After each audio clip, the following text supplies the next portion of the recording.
The all-new Lexus NX 450h Plus is the Japanese luxury brand's first ever plug-in hybrid vehicle and the hero of its new mid-size SUV range. We're here in Melbourne at the launch to check it out.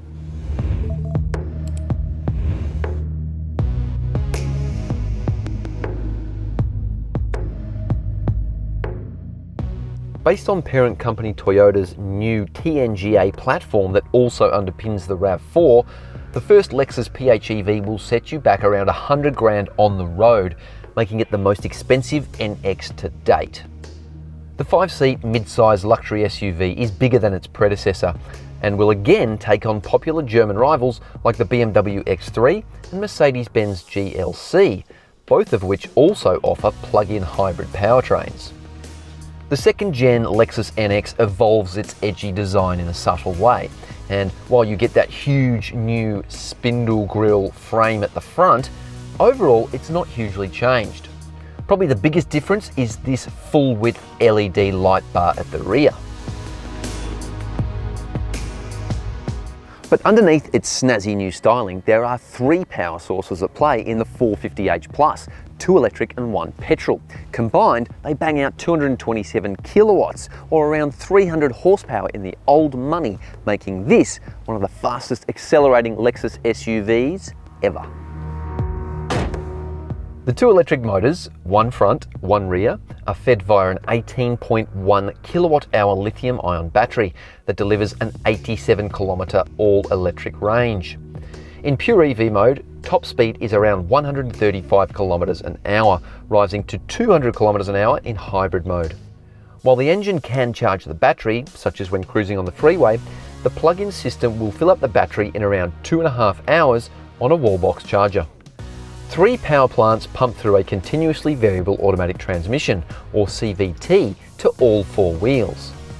Now, before we jump inside, I want to show you these door handles. They're actually fixed, and Lexus calls them e-latches. So you've got a little rubber button there that makes it supposedly easier to open, but also from the inside, they've got special sensors that won't allow you to open the door if there's a cyclist coming, so no one gets hurt. It's pretty cool. There's a greater sense of space in what is a bigger cabin, but it's this swish new design and a profound sense of luxury that really makes the strongest impression. The all-new cabin layout is pretty cool, with fewer controls but loads of functionality, and I love the new gear shifter. Fit and finish is excellent, with only a few exposed plastics, and I reckon the Germans could learn a thing or two from these gorgeous perforated leather seats. They also feature power adjustability and are heated and cooled. There's no massage system for the seats, but you do get a power adjustable steering wheel, and it's heated too. But the headline act of the cabin is this all-new, gorgeous 14-inch touchscreen, which is a huge improvement over the old Lexus touchpad, which, mercifully, has now been put out of its misery. The screen is superbly integrated, tilted towards the driver slightly, and the blend of these physical dials for climate and volume controls with the intuitive touchscreen and enhanced menu system makes a huge improvement on the previous model. Wireless Apple CarPlay and wireless Android Auto are featured, as is a useful head-up display, along with the Hey Lexus voice control gizmo and plenty more besides. There's also a brand new 8-inch digital driver's display that features average levels of customization. I love what Lexus have done with the wireless charge pad too. It's rather large, and look at this. You can slide it away so you're not distracted, and you've got this extra storage. Not bad. Safety systems have been seriously beefed up, ticking all our 8 boxes. And you also get 10 airbags, auto steering, braking and acceleration, and even stolen vehicle tracking. Righto, the back seats. Well, comfort levels are pretty good.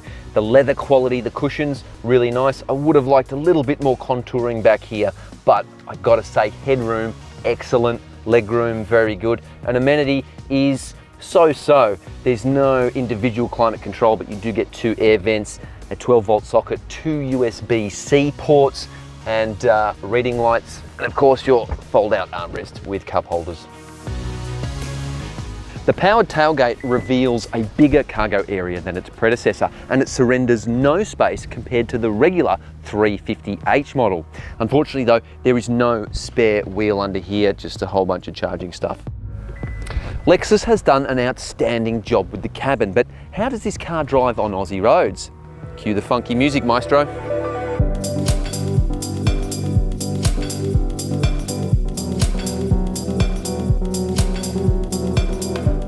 There's a real solidity about the way this car feels on the road. It sits very confidently, and yeah, part of that's because it's heavy, but it's also a more dynamic and sportier feeling vehicle than its predecessor, and that's a good thing.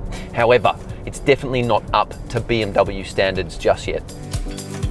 The hybrid SUV is best suited to urban and city driving. But unlike the Lexus NX 350h plugless hybrid, with which it shares its powertrain, all three motors can run in unison, which means that when you hit the go pedal, it moves with purpose. Whoa, not bad. As well as bringing a brawnier feel to the Lexus, this hybrid can run purely on the twin electric motors in full EV mode. And I gotta say, it's impressively smooth and quiet. However, when the combustion engine chimes in to charge the battery or drive the wheels, refinement levels take a nosedive because, well, the four-cylinder engine is coarse and often has to rev hard to get the job done. But there's no way anyone's going to get almost 90 kilometres of electric driving from this vehicle between charges. It'll go close in cities and urban areas, but above speeds of 70 kilometres an hour, the electric motors drain the battery pretty quick. And replicating the claimed 1.3 litres per 100 kilometre fuel consumption claim will be almost impossible without regular charging. In fact, unless you charge it before every single drive and then keep it in EV mode for 80% of the time, it's going to be very hard to get anywhere near that figure. Right now I'm looking at about 6.1 litres per 100 kilometres. The 5-year unlimited kilometre warranty is average these days, but the 10-year unlimited kilometre battery warranty is better.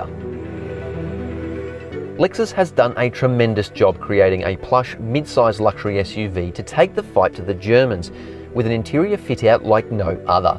And it's a practical premium SUV that represents decent value for money.